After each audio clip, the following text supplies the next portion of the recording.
question. Have you ever worried that someone was lying about rape? Yes, all the time.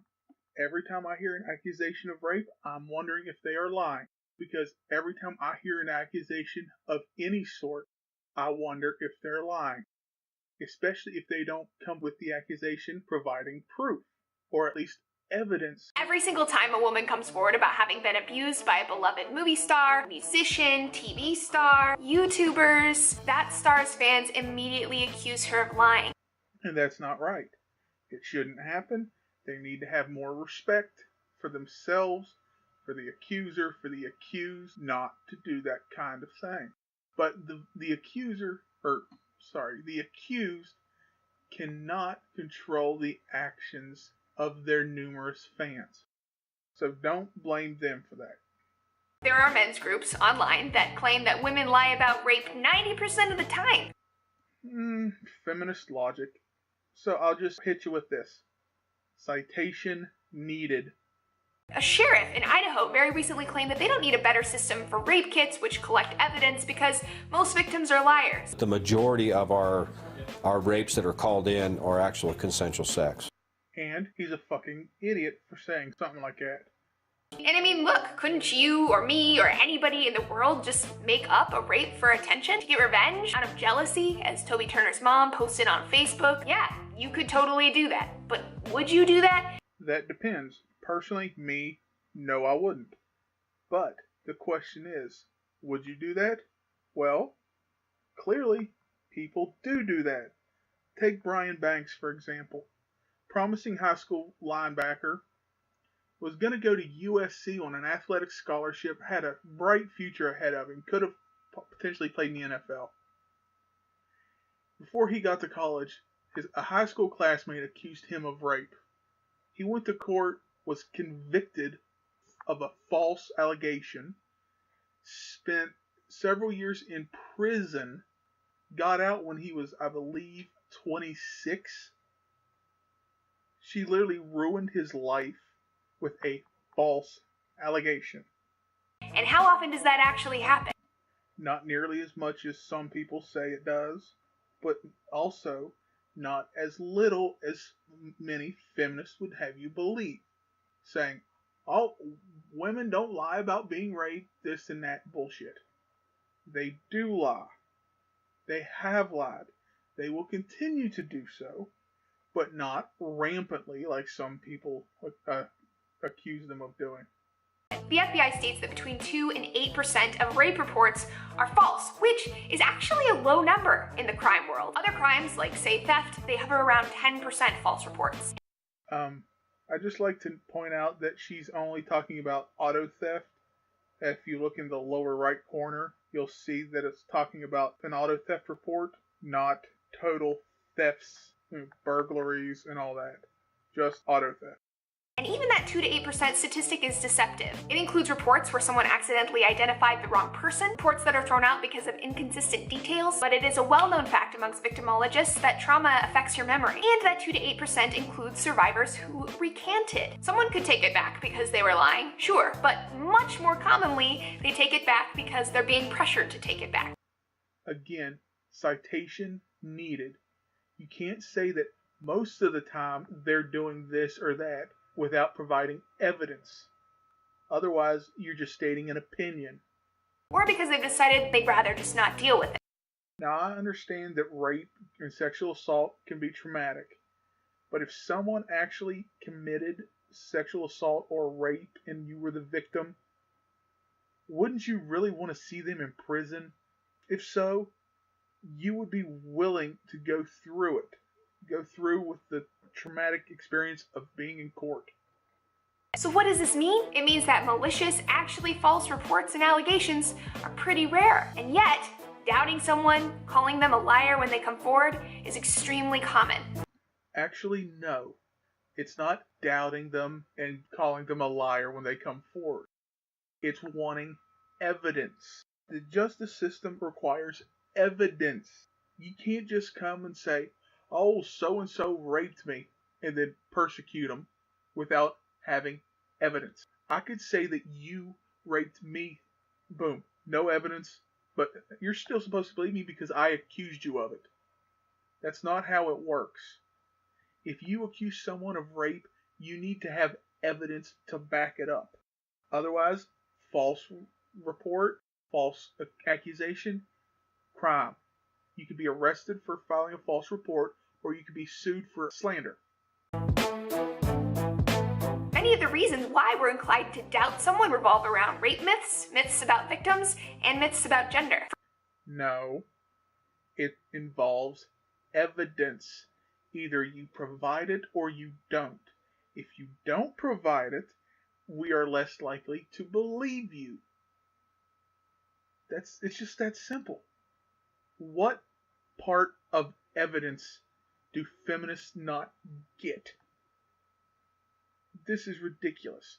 Oh, somebody accuses somebody of something, you believe the accuser blindly. It's pathetic. Provide evidence and or proof that it happened. Otherwise, bug off. For one, most perpetrators aren't greasy, creepy guys who hang out in the shadows. They're just regular people. Men. She means regular men. In our lives, when fans, friends, family, coworkers find out that someone that they know and love did something terrible, it can be really hard to grapple with and accept, and instead, they choose to deny. Again, it's not denial. It's wanting evidence. I refuse to just blindly accept and believe any accusation without evidence. That's just common sense. I wouldn't want somebody to believe my blind accusations towards someone else if I didn't provide evidence, because that shows a lack of integrity on the person that believes it, because they aren't willing to go and look at anything remotely relating to evidence.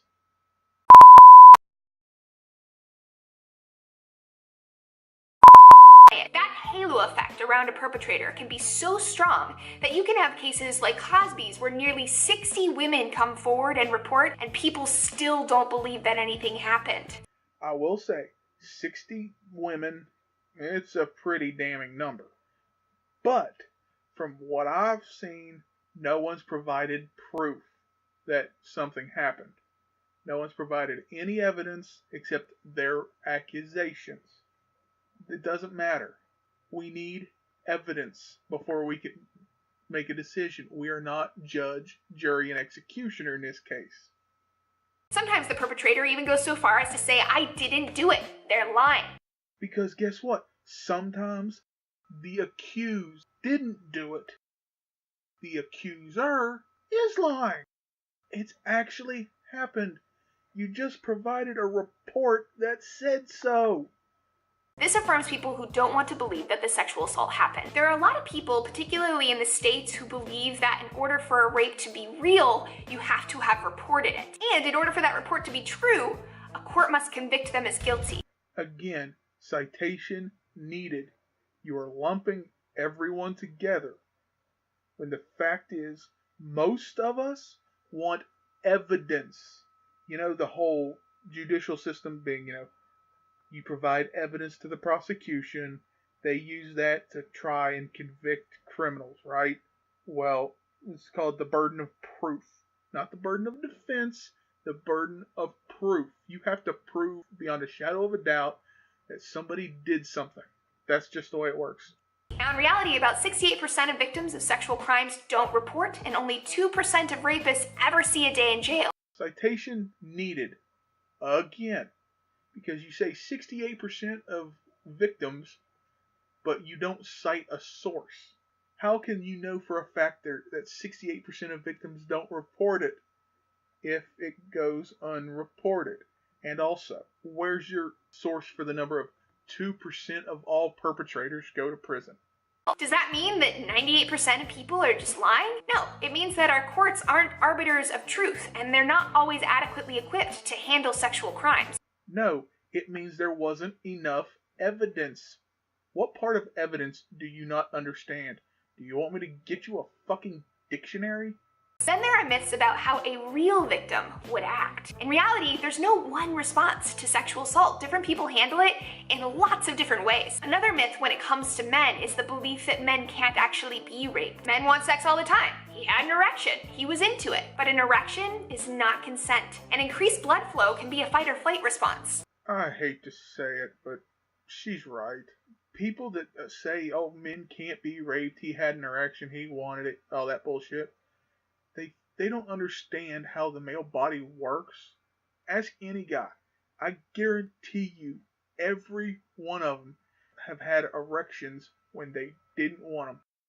Trust me, it's a fickle bitch because he has a mind of his own down there, and he doesn't care what we think.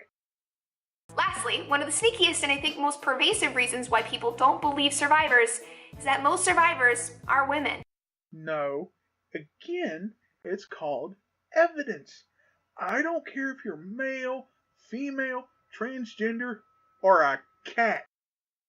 Provide enough evidence and I'll believe you. Hell, you provide me enough evidence, I'll believe you're purple. I don't care.